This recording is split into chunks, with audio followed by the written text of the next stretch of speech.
La Constitución como norma suprema. Bueno, la Constitución es la norma suprema del ordenamiento jurídico y en consecuencia de este, es la validez de todos los actos y normas de los poderes públicos que se emiten y se encuentran sometidos a los principios y los valores que están consagrados entre ellos. Para ello, necesitamos saber la teoría de la Constitución. Vamos a ver que el objeto de estudio de la teoría constitucional se refiere al análisis de las normas y principios políticos, jurídicos que están sujetos al constitucionalismo y determinan con validez universal al concepto, las características, el contenido y la finalidad de la constitución de un Estado de derecho. También sabemos que son los conocimientos de derecho constitucional que mediante la ciencia del derecho constitucional o el mismo para sus tratamientos y el estudio de que estos tienen que ser sistematizados y organizados en instituciones jurídicas constitucionales. Nosotros ya los conocemos, son el Estado, el gobierno, la democracia y el sufragio universal. La Constitución como norma suprema. Etimología del término Constitución. Distintos orígenes atribuyen a la palabra Constitución, sosteniéndose que proviene de las voces latinas constitutio y onis, que significa constituir, establecer una cosa, sosteniéndose por otros, que deriva del verbo constituiré, que significa cómo está hecho, constituido, algo que obviamente es aplicado al Estado. Definición de Constitución. Desde la aparición de las primeras constituciones, es decir, de los Estados Unidos de América en 1787, la Constitución francesa de 1791 y la sueca de 1809, su correspondiente teorización se formuló con diversas discusiones sobre la Constitución, entre las cuales tenemos las siguientes. Para los contractualistas de la Constitución no es más que una expresión del contrato social, será entre el rey y el pueblo o entre los miembros de una determinada sociedad, es decir, de acuerdo al pacto social táctico efectuado durante el estado de naturaleza. Luego se traduce en un texto constitucional. Para Hans Kelsen, sostuvo que la Constitución es el fundamento de todos los derechos restantes, de tal forma que la Constitución, al ser anterior a las demás normas y al fundamentar todo el ordenamiento jurídico, se constituye como una norma fundamental, y en el marco de la validez del resto de las normas.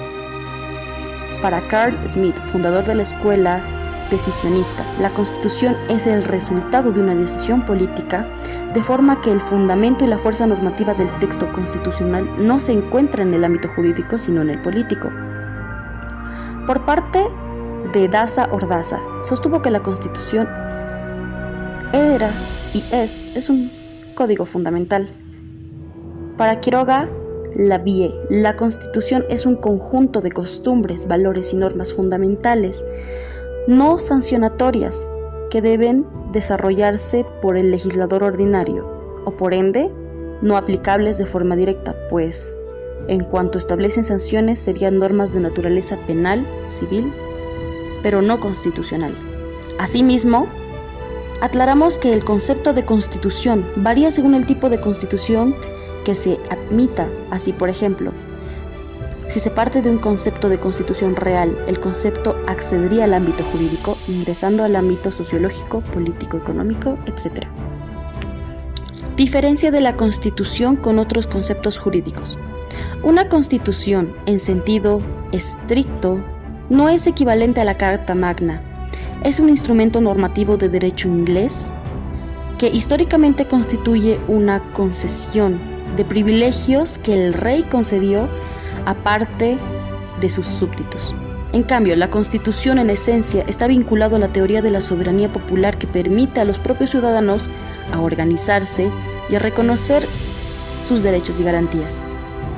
Asimismo, si bien existe una relación entre derecho constitucional y constitución, así como puede existir la relación entre derecho civil y código civil, al grado que dichos conceptos se confunden, debe reconocerse que el primero, en ambos casos, es mucho más amplio que el segundo, pues así como nadie puede sostener que el derecho civil se agota en el Código Civil, Nadie tampoco puede sostener que el derecho constitucional se agota en la Constitución, máxime cuando la mayoría del Estado adoptaron normativas nuevas, como la jurisprudencia en el concepto del bloque de constitucionalidad, por el cual ciertas normas que están afuera del texto de la Constitución tienen rasgo constitucional.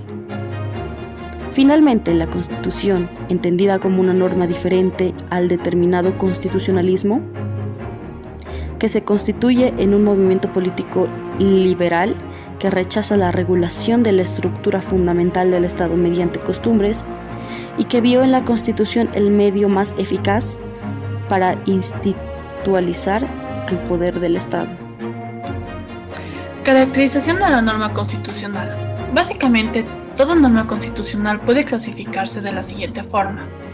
Por su disponibilidad pueden ser imperativas, que son aquellas que de forma incondicional, independientemente de las circunstancias concretas, ordenan su realización y ejecución. Así sucede, por ejemplo, con la prohibición absoluta de torturas o de la esclavitud, que no se justifican incluso exista un estado de guerra u otra circunstancia excepcional. Prohibitivas, que imperan un comportamiento pasivo, aclarándose que mientras que el ciudadano no puede ser obligado a hacer lo que la Constitución y las leyes no manden, ni a privarse de lo que éstas no prohíban. Artículo 14, parágrafo 4 de la Constitución Política del Estado.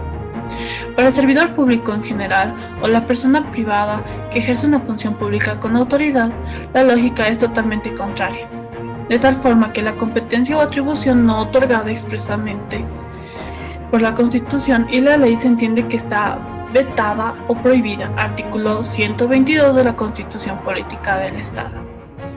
Facultativas o discrecionales, cuya efectivización depende de la concurrencia de circunstancias especificadas valoradas por el titular de la competencia o facultad, tal como sucede con el estado de excepción que puede dictarse por el órgano ejecutivo cuando lo considere indispensable.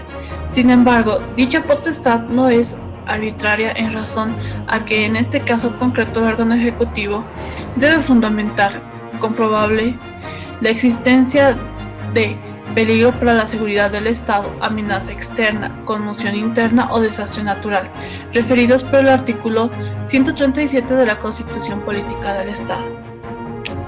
Por su aplicabilidad inmediata pueden clasificarse en operativas o de autoaplicidad, que refieren a aquellas normas de aplicabilidad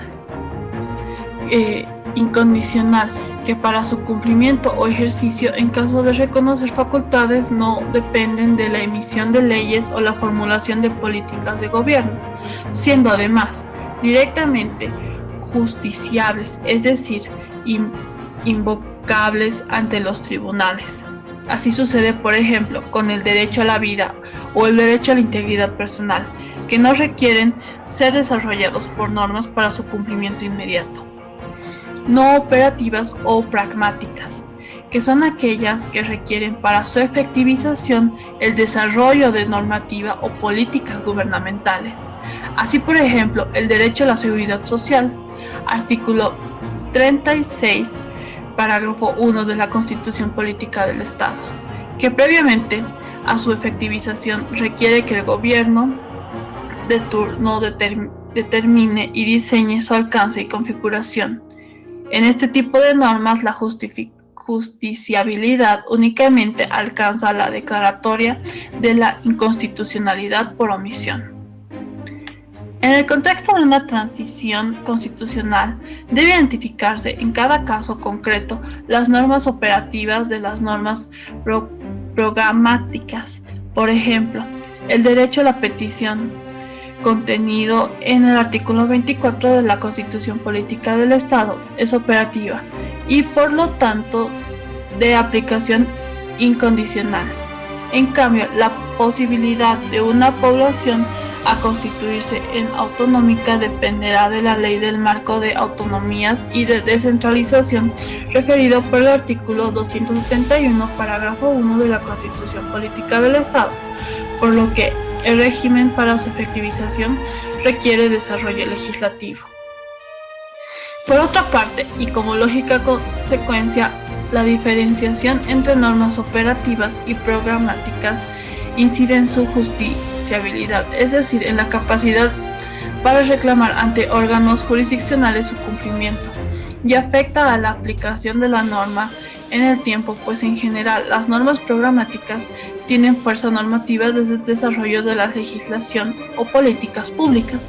En cambio, las normas operativas del texto constitucional tienen vigilancia desde la publicación de la Constitución Política del Estado, es decir, desde el 9 de febrero del año 2009.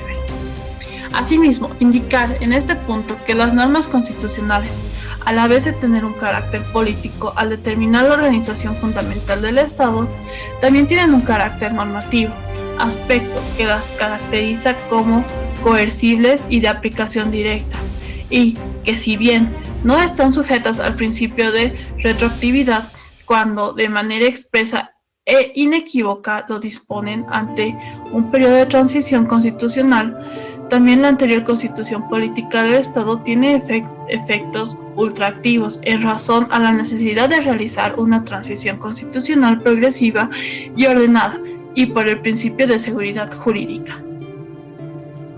Principios. La idea de superioridad de unas normas sobre otras surge con la aparición del justnaturalismo en la antigüedad.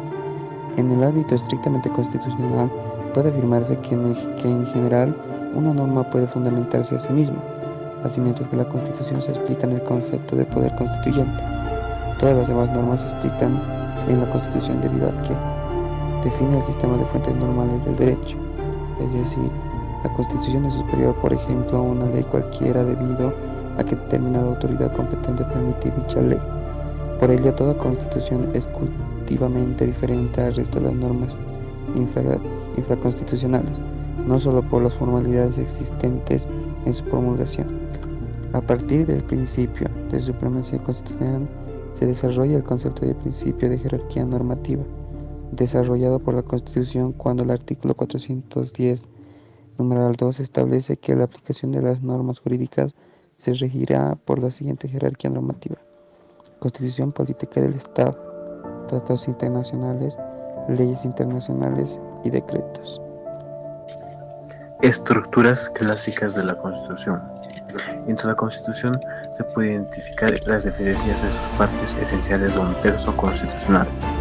Una de las primeras es la parte dogmática o parte material, que establece los derechos y deberes fundamentales en las libertades individuales y las colectivas, y estas puedan garantizar las acciones y las declaraciones constitucionales en los principios y los valores esenciales para la organización del Estado y la sociedad. También se dice que la parte dogmática fue negada por Quiroga Lavie, que manifestó que la Constitución no tiene dogmas, que implica básicamente verdades absolutas y no pueden refutar ni cuestionar, sino que esta Constitución en su totalidad es revisable y modificable. Una parte muy importante es que se subsanó con enmiendas introducidas y salvadas con la novena enmienda norteamericana, y se introdujo en la denominada cláusula abierta. Esta se tradujo en nuestra Constitución. Lo tenemos en el artículo 13 segundo, párrafo segundo, que inicia que los derechos que proclama esa Constitución no serán entendidos como negados de otros derechos no enunciados. Parte orgánica. Es aquella que determina la forma y estructura del Estado, regula las formas de acceso al poder y sobre todo es el ejercicio del poder al determinar los órganos de poder y sus competencias y controles, fijando de esta manera sus límites. La parte orgánica también regula la relación entre gobernantes y los gobernados, determina el sistema del gobierno y el régimen político, la división territorial, los procedimientos para designar gobernantes y otros. Clasificación de las constituciones. Las características de las constituciones pueden variar en su configuración de acuerdo a las tradiciones jurídicas de cada estado, lo cual da lugar a diversas clasificaciones de las mismas. Así tenemos constituciones no escritas, escritas y mixtas, constituciones otorgadas, pactadas e impuestas, constituciones originarias y derivadas, constituciones genéricas y analíticas, constituciones materiales o reales y formales. Vamos a proceder a explicar todas las constituciones. Constituciones no escritas. Estas corresponden principalmente a los estados de la antigüedad que poseían costumbres que en la opinión de la colectividad eran fundamentales para la existencia de la vida en sociedad. Constituciones escritas. Estas pueden ser constituciones dispersas y constituciones codificadas. Constituciones dispersas son aquellas que contienen las normas constitucionales en diferentes leyes constitucionales. Constituciones codificadas son las que ordenan las normas constitucionales en un solo documento de forma sistemática y metódica. Constituciones mixtas, cuyo único referente en el derecho contemporáneo se da en el Reino Unido, donde existen algunas leyes consideradas fundamentales para la organización social, como estas pueden ser la Carta Magna, el Bill of Rights, la ley de Habeas Corpus, entre otros, además de principios, valores y normas transmitidas de generación en generación y que forman parte del Common Law.